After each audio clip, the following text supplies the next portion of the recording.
Hello everyone, today I'll show you a useful setting that I would have enabled in the Google Play Store when I first bought my phone, Mom. This setting optimizes the performance of all your apps and affects your phone's internal storage and manage. This will be especially useful for those who have limited phone storage and constantly have to delete things they don't want to want. Even for those who have plenty of storage, this setting is still useful and I would enable it on Zoro. I'll tell you everything and show you now. Be sure to give the video a like, subscribe to the channel and share with your friends. So it's clear that in order to set all this up, we first need to go to Google Play.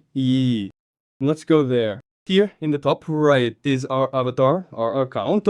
We click here, then scroll down to the general settings. They're at the bottom. A gear like this, click it. And here we're interested in the general section.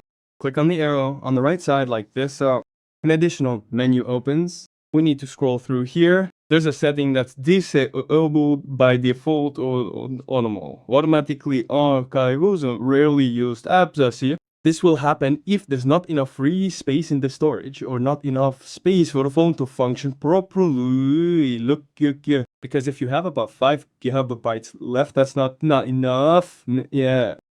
Yes, the phone will work, but even if you launch something, it will lag somewhere. This makes using the phone uncomfortable.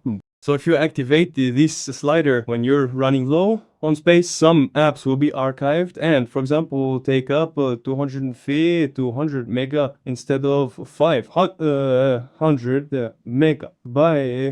But they won't disappear. They'll still be on your smartphone and function fully. And again, even if you have a lot of memory on your phone, you never know. It's better to have this setting enabled. It's useful. By the way, this setting is linked to accounts, so if you have several, you'll have to do it on each account, of course.